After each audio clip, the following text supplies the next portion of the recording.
Have you ever thought that taking trips in old age might do more harm than good? As we grow older, the idea of exploring new places can still seem exciting, even nostalgic.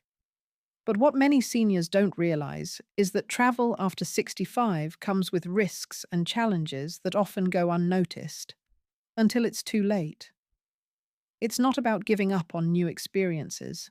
It's about knowing what your body and mind can handle and what they quietly no longer welcome.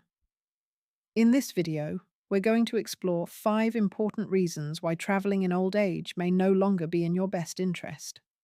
From hidden health risks to emotional stressors you may not have expected, each point reveals something that's often overlooked, but deeply important. And if you're already feeling uncertain about that next trip, these signs might just explain why. Stay tuned until the end, because we'll not only explain the problems, but also help you reframe how to seek joy, comfort, and fulfillment in this stage of life without boarding a plane or packing a bag. Let's begin. Number 1. Compromised immunity and exposure to unfamiliar germs. One of the most underestimated dangers of travel in old age is how vulnerable the immune system becomes to unfamiliar environments. While your body may feel steady in day-to-day life, stepping into an airport, a hotel, or even a tourist bus exposes you to a cocktail of viruses, bacteria, and fungi that it hasn't encountered in decades, if ever. And unlike when you were younger, your immune system doesn't bounce back the same way. Even a simple cold can spiral into bronchitis or pneumonia. A stomach bug can land you in the hospital, and once an infection sets in, recovery is often slower and more complicated. Consider the story of George, 81, who took a cruise with his daughter to celebrate her birthday. By the third day, he came down with what seemed like a mild sore throat, but the ship's closed environment, constant air conditioning, and buffet-style meals didn't help. That sore throat turned into a chest infection. He ended up being airlifted to a port hospital. He spent the rest of the trip, and weeks afterward, just trying to get his energy back. What was meant to be a memory turned into a cautionary tale. It's not just airborne germs either. Changes in altitude, sleep disruption, and unfamiliar food or water can weaken your defenses even further. Your skin, your gut, and even your nasal passages are more sensitive now, and every small exposure feels bigger. And because you don't always notice it right away, by the time symptoms show up, you're miles from home, without your regular doctor, without your routine, and often without the energy to advocate for yourself. This doesn't mean you need to become fearful or paranoid about every environment you enter, but it does mean recognizing that what feels like a minor risk for a younger person may be a major hazard for you, especially if you're already managing chronic conditions, or if your medications compromise your immune system even further. Staying home doesn't mean staying isolated. It means you can better control your surroundings, your air, your food, your sleep, your routine. And in a stage of life where your energy is finite, protecting your health should no longer be a gamble. Traveling used to be about discovery, but sometimes the greatest discovery comes from learning what your body needs now and honoring that above all. Number 2. Long travel increases the risk of blood clots and circulatory strain. What most seniors don't realize, until they experience it firsthand, is how dangerous prolonged sitting can be, especially on flights or long drives. When you're young, you can cross your legs, fall asleep in a cramped seat, and walk away with nothing more than a stiff back. But after 70, your circulation just doesn't work the same.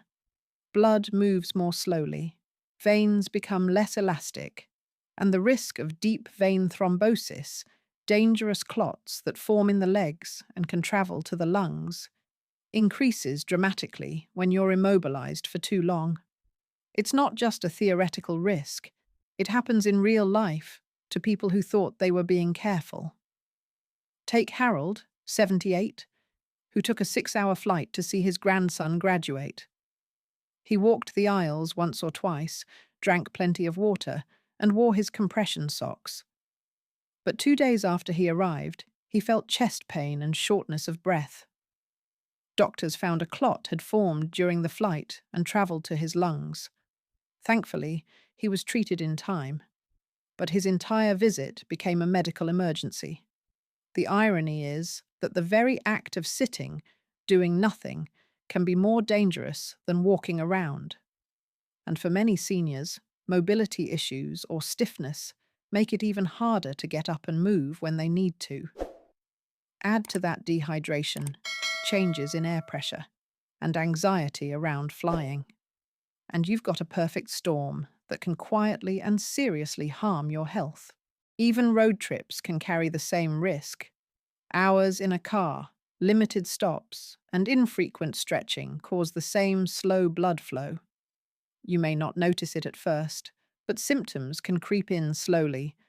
Swollen ankles, aching legs, a strange tightness in your chest. And by the time you understand what's happening, you're far from your usual clinic, your medical records, and the familiarity of home. These circulatory issues aren't something you can just stretch your way out of. Once the body slows down, it needs intentional care to keep blood moving safely and steadily. If you have any history of heart issues, blood pressure problems, or past surgeries, this risk multiplies. What seems like a simple trip can lead to complications that alter your independence for weeks, or even months. Travel isn't the enemy. Ignoring your body's new limits is. When your blood doesn't flow well, neither can you. At least, not for long. That's why, before you plan your next journey, take a moment to think about the trip your blood will have to make while you're sitting still. Because sometimes, staying grounded isn't a limitation. It's a decision that keeps you alive and well. If you're still watching this video and finding these insights valuable, please comment number 2 below to let me know you're here. And if you haven't subscribed yet, I recommend you hit that subscribe button and turn on the bell so you never miss a video. Your support helps us keep creating content to inform and inspire you. Now let's move forward. Number 3. Disrupted medication and medical support. One of the most overlooked challenges of traveling in old age is how quietly it disrupts your medication routine. And with it, your stability. Your daily routine might feel effortless at home, but it can unravel quickly when you cross time zones, change sleep schedules, or scramble to find where you packed your pill organizer. Even something as simple as taking your heart medication a few hours late, or skipping a blood thinner just once, can send your body into a spiral that takes days, or even weeks, to recover from. Imagine someone like Gerald, 76, who traveled to another state to visit family. On the second day, his meals were delayed, his evening plans shifted, and he forgot to take his blood sugar meds until late at night. That one mistake led to dizziness, fatigue, and confusion. Symptoms that could have been mistaken for something even worse. And that's part of the problem.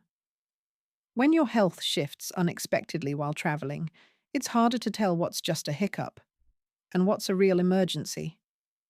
Then comes the issue of access. At home, you know who to call.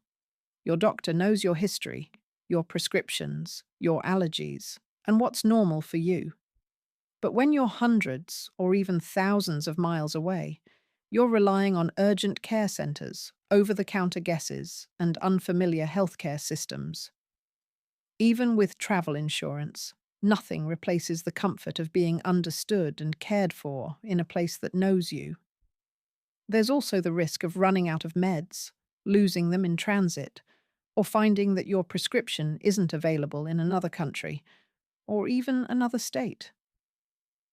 For those managing conditions like high blood pressure, irregular heartbeat, thyroid issues, or insulin-dependent diabetes, missing just one dose can mean the difference between peace of mind and a dangerous setback.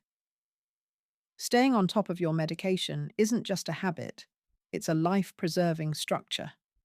When travel dismantles that structure, it puts your body in a position it didn't ask for. The freedom to travel should never come at the cost of your health's foundation.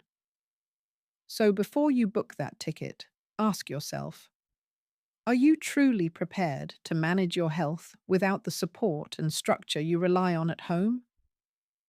Because in your 70s and beyond, even a few disrupted days can leave long-lasting effects, not because you're weak, but because your health is too valuable to gamble. And respecting that, that's not fear, that's wisdom. Number 4, emergency care becomes less accessible and more risky. In your younger years, traveling with a little risk felt like part of the adventure. But after 70, even a small issue can become a full-blown emergency. And when that happens far from home, the outcome doesn't depend on willpower. It depends on the systems around you. Emergency care while traveling is rarely simple. Whether you're in another state or another country, fast, reliable, and appropriate care can be hard to get.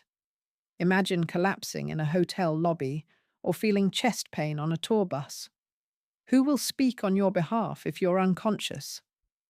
Will the local medical team know your history, your allergies, your prescriptions, or your last lab results?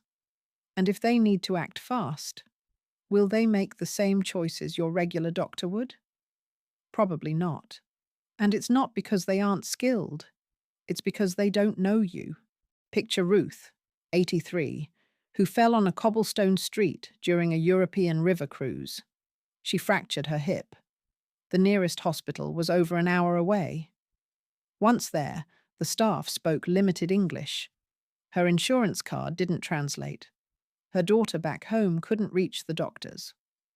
What could have been a routine, well-managed injury at home turned into a confusing ordeal, a painful flight, a harder recovery, made worse by stress and unfamiliar surroundings. Even in places with good hospitals, waiting times can be long, paperwork overwhelming, and the standard of care different. Yes, travel insurance can help cover the cost, but it won't give you your regular nurse, or your trusted doctor, or your neighborhood pharmacy that always double checks. It won't give you the comfort of a team that knows exactly how your body usually reacts, or the peace of a home bed and familiar hands. Emergency care while traveling isn't just about whether it exists. It's about whether it's the right care at the right time from the right people. Now let's move forward. Number 5. Emotional exhaustion and the loss of familiar grounding. Travel is often romanticized as the key to freedom, joy, and adventure. But what we don't talk about, especially after 70, is the quiet, emotional toll it can take. New environments can overstimulate the mind, disrupt your internal rhythm, and drain your emotional energy faster than you expect. For many older adults, there's a deep, often unspoken need for familiarity. Routines, spaces, faces, the things that quietly ground you. When those are stripped away, what's left isn't always excitement. Sometimes it's confusion, loneliness, or a strange discomfort you can't quite name. Think about Walter, 79. He finally visited a national park he had dreamed about for years. But by day 3, he felt irritable. He couldn't sleep in the hotel bed. He missed his morning walk. The food didn't sit well.